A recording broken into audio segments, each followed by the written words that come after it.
हाम्रो अपीको यात्रा बिहान 6:30 बजे अत्रिया पर्पेल गल्लीबाट सुरु हुन्छ। हामी 3 बाइकमा 6 जनाको ग्रुप निस्किन्छौँ। यो अत्रिया चोक हुँदै हामी पहाड लाइनतर्फ हाम्रो यात्रा गोकुलेसम्मको हुनेछ। गाडीमा बाइकमा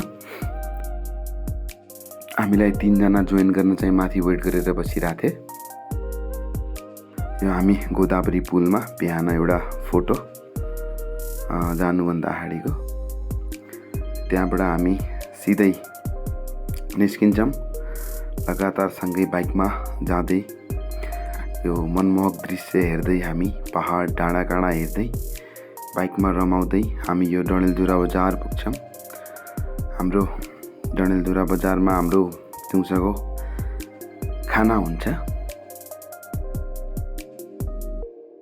यो डडेलधुरा बजार, यो हामी होटलको बाल्कनीबाट पछाडिको दृश्य। यो हाम्रो डडेलधुरा होटलमा खाना खाँदै गरेको भिडियो, सानो क्लिप। र हामी खाना खाएर निरन्तर त्यहाँबाट अघि बढ्छौँ। अघि बढ्ने क्रममा यो तपाईँहरूलाई देखाउँदैछौँ मनमोहक डाँडाकाँडाका दृश्यहरू। एकदम रमाइलो ठाउँ थियो, एकदम यादगार हाम्रो ट्रिप रहेको थियो।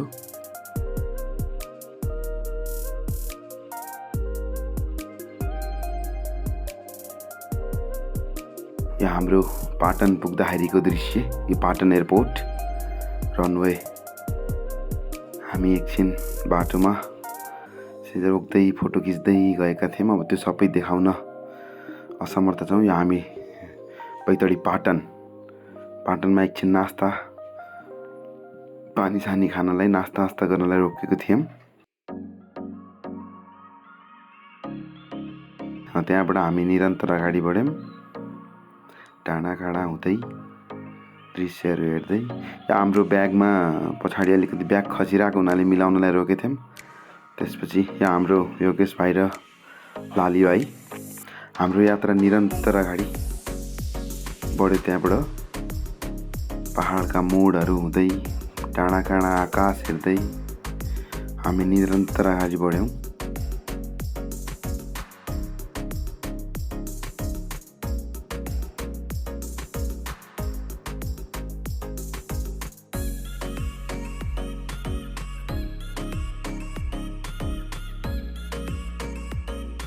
यो हामी कुन ठाउँको नाम बिर्से, अनारखोली या समथिङ के थियो। त्यहाँ हुँदै हामी माथि दार्चुलातर्फ अघि बढ्यौँ। बाइकमा हाम्रो यात्रा गोकुलेसम्मको भए पनि हामी लटिनाथसम्म पुग्ने प्रयास गऱ्यौँ। त्यो दिन हामी लटिनाथ पुग्न सफल भएका थियौँ। हामी एकछिन बाइकमा हिँड्दा थाकेको हुनाले एकछिन सुन्दर खोलाको किनारमा एकछिन रेस्ट गरेर 10-15 मिनट रेस्ट गरेका थियौँ। त्यसकै भिडियो मेरा प्यारा भाइहरू। त्यसपछि हामी अघि लाग्यौँ।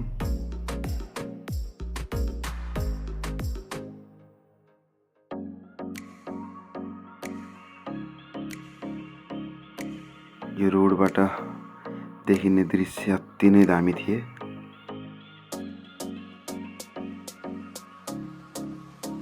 यहाँ हाम्रो चमेलिया नदी, त्यसको चमेलिया नदीको किनार हुँदै हामी अघि बढ्यौँ।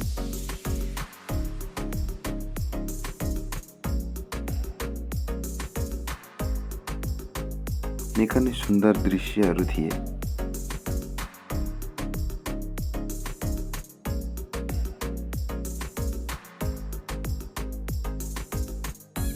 यहाँ हाम्रो चमेलिया जलविद्युतको ड्याम जाँदै गर्दा यो पनि देख्न पायौँ बाटोमा।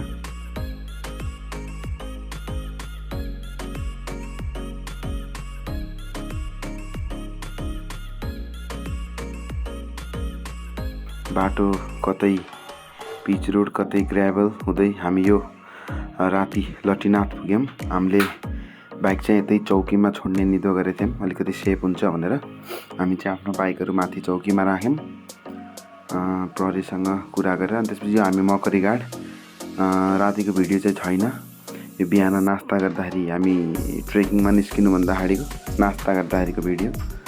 नास्ता यो रोटी तरकारी एकदम मिठो थियो। त्यसपछि हामी होटलको साइडबाट हुँदै झोलुङ्गे पुल हुँदै माथि ट्रेकिङतर्फ अघि बढ्यौँ।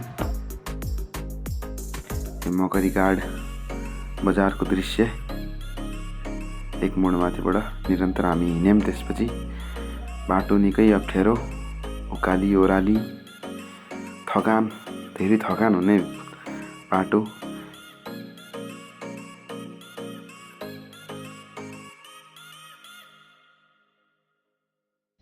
बाटो अब यस्तै हो, उकाली ओह्राली, पानी, कतै हिलो, चिप्लो बाटो, भिर पाखा, तर एकदम रमाइलो यात्रा। जति थकान भए पनि यो दृश्यहरू हेरेर सबै मन भुलाउने, थकान मेटिने ठाउँ थियो। हाम्रो आजको प्लान चाहिँ सिद्धिसम्मको थियो। घुसाको उकालो हुँदै घुसा बजारमा खाना खाएर त्यहाँबाट सिद्धि पुग्ने प्लान थियो।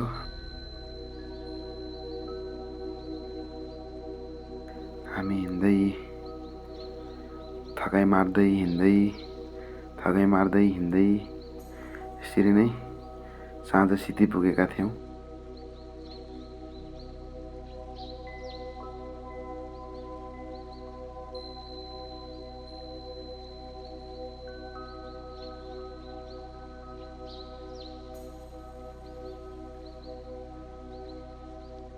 हाम्रो गाइड त्यो कुकुर पनि थियो एउटा।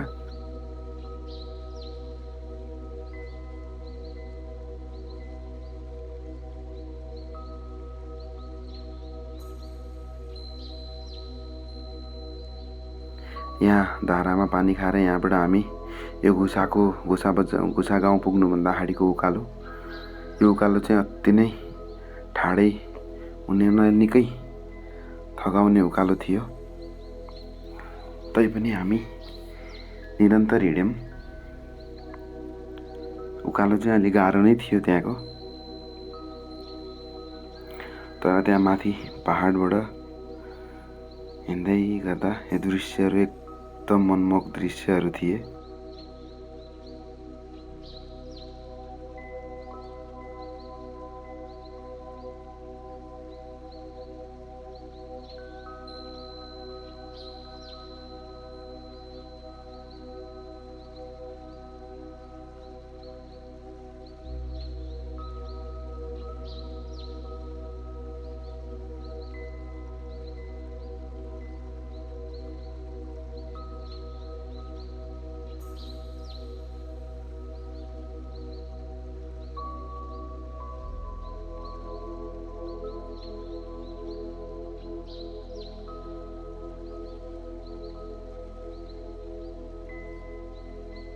यो भिडियो चाहिँ हाम्रो सिद्धि गाउँको बिहानको, रातिको भिडियो चाहिँ खिच्न पाएनौँ टेक्निकल इस्युले गर्दा। यो बिहानको हाम्रो उठेपछि नास्ता गर्दाखेरिको भिडियो। अनि हामी यहाँबाट नास्ता गरेर त्यसपछि यहाँको होटलवाला दाइले टिका लगाइदिनु भयो। अनि टिका लाएर हामी चाहिँ आफ्नो गन्तव्यतर्फ निरन्तर अगाडि बढ्यौँ यहाँबाट चाहिँ। अनि आजको हाम्रो प्लान चाहिँ सिमारसम्म पुग्ने हो। त्यसका लागि हामी अघि बढ्यौँ, त्यो म अनि मेरो योगेश भाइ। हामी निरन्तर हिँड्दै गऱ्यौँ। बाटोमा यस्तै मनमोहक दृश्यहरू कति आनन्द हुन्थ्यो। हाम्रो टुर गाइड, उसको नाम चाहिँ टौले, टमी पनि भन्थे। हामी फोटो खिच्दै भिडियो बनाउँदै आराम गर्दै बिस्तारै हिँड्दै आफ्नो गन्तव्यतर्फ अघि बढ्दै गयौँ। अनि हामी हिँड्दै खायाकोट भन्ने ठाउँमा पुग्यौँ। यहाँ पनि हामीले एकछिन रेस्ट गऱ्यौँ। आधी घन्टाको विश्रामपछि यहाँ इन्ट्री गरेर त्यसपछि हामी अघि बढ्यौँ। लगभग 1.5-2 घन्टा हिँडेर हामी खाएकोटसम्म पुगेका थियौँ। 2 घन्टा थिएन, लगभग 1 घन्टा हिँडेर खाएकोट पुग्यौँ। यहाँबाट चाहिँ हाम्रो खाएकोटबाट चाहिँ छिरछिरे 2-2.5 घन्टाको ट्रेक छ। हामीले छिरछिरे पुग्नेछ त्यहाँबाट। त्योभन्दा अगाडि चाहिँ सिमार। हाम्रो आजको डेस्टिनेसन चाहिँ सिमार। खाएकोट पछि चाहिँ अलिकति बाटो उकालो नै थियो, अलि अप्ठ्यारो बाटो नै थियो। तपाईहरु भिडियोमा नै हेर्न सक्नुहुन्छ। बाटो अलि गाह्रो नै थियो, तैपनि बस्दै थकाइ मार्दै हिँड्दै हामी निरन्तर अघि बढ्दै गयौँ। यो हाम्रो टोली हो, जम्बो टोली भनौँ। हामी टोटल 9 जना थियौँ, 2-3 जना पछाडि होलान्। यति चाहिँ हामी हिँड्दै अलि अगाडि पुगेको थियौँ।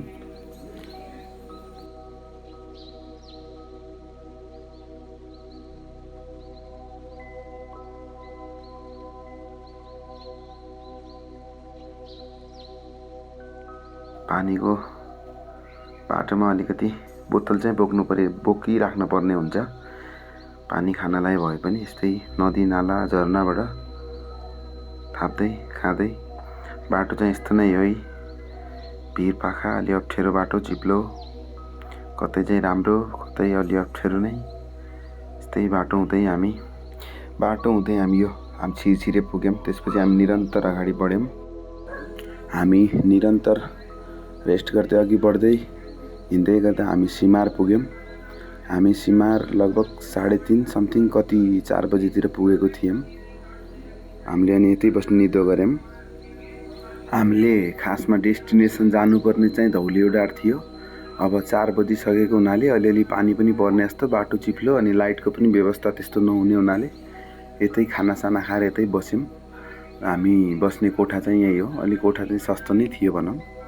हामी यतै खाना खाएर यतै सुत्यौँ। एउटा कोठामा हामी 6 जना, म अनि मेरा भाइहरू, अनि 3 जना चाहिँ अर्को रुममा। सिमारमा रात बिताइसकेपछि त्यसपछि हामी बिहानै नास्ता गरेर त्यसपछि बाटो हुँदै धौलियोडार हुँदै बेस क्याम्पको लागि निस्क्यौँ।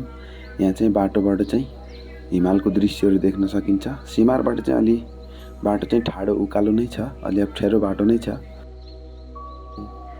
हिमाल हेर्दै यहाँबाट नि बाटो चाहिँ अलि त्यस्तो नै छ। सिमारभन्दा माथि जाँदाखेरि चाहिँ अब अलिकति लेक लाग्ने सम्भावना हुन्छ, किनकि उकालो ठाडो, अलिकति एल्टिट्युड पनि बढ्ने हुनाले लेक लाग्ने सम्भावना हुन्छ। हामी बस्दै हिँड्दै खाँदै यसरी नै अघि बढ्यौँ।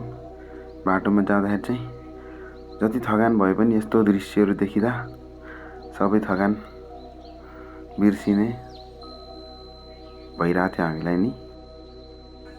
यता अलिकति आराम गरेर अगाडि बढ्दाखेरि आधी घन्टा जति अगाडि बढेपछि यो ओह्रालो एउटा अनि उकालो आइसकेपछि यो ठाउँमा एकछिन रेस्ट गऱ्यौँ। यहाँबाट स्पष्ट हिमाल देख्न सकिन्थ्यो। हामी यहाँ 1 घन्टा जति फोटो खिच्दै, भिडियो बनाउँदै, हिमालको दृश्य, मनमोहक दृश्यहरू हेर्दै एकछिन प्रकृतिको काखमा रमायौँ, एकछिन आराम गऱ्यौँ, आनन्दले बस्यौँ, फोटोसोटो खिचेर अनि हामी बिस्तारै अघि बढ्यौँ।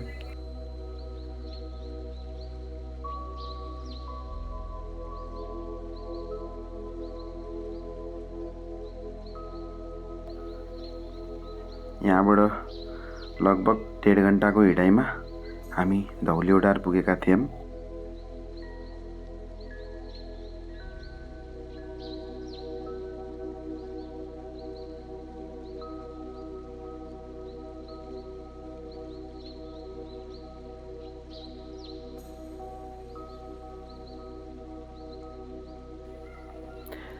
हामी अब धौलियोडार पुग्यौँ। यो धौलियोडार हामी एकछिन यहाँ रेस्ट गरेर तास खेल्दै नास्ता खाएर एकछिन हाम्रो मोबाइल पनि चार्ज गरेर, यहाँ त्यो जेनेरेटरबाट चार्ज हुँदो रहेछ, त्यहाँबाट चार्ज गरेर हामी निरन्तर अघि अपी बेस क्याम्पतिर अगाडि लाग्यौँ।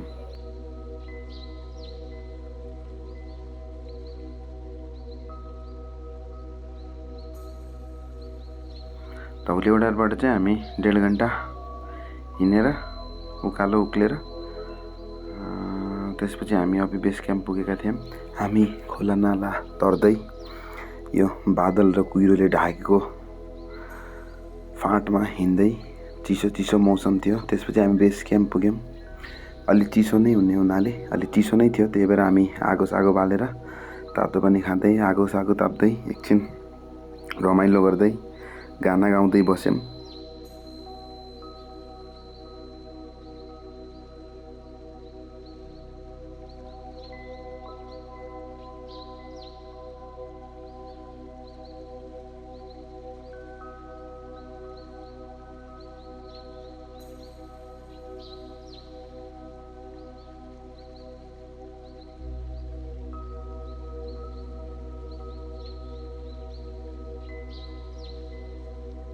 हामीले एकछिन रमाइलो गरिसकेपछि आगो ताप्दै एकछिन त्यसपछि त ठ्याक्कै हिउँ नि पर्यो। हाम्रो हिउँसिउँ परेपछि एकछिन हिउँ हेर्दै रमायौँ। त्यसपछि अब अलिअलि भोक पनि लागेको थियो, त्यही भएर त्यहाँ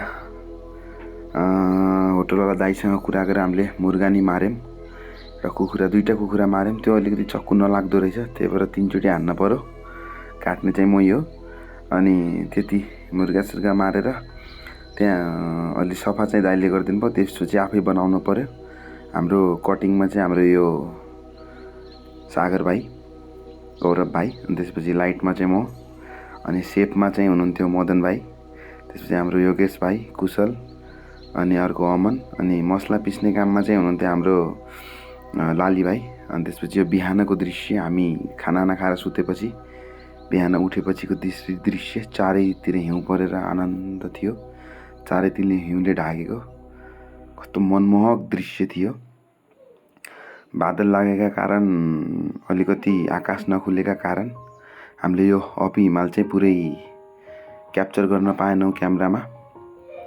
यही अपी हिमाल, बाँकी चाहिँ हिउँ परेर एकदम रमाइलो भएको थियो। हाम्रो यो ट्रिप, हाम्रो ट्रेकिङ ट्रिप टुर चाहिँ एकदम रमाइलो भएको थियो।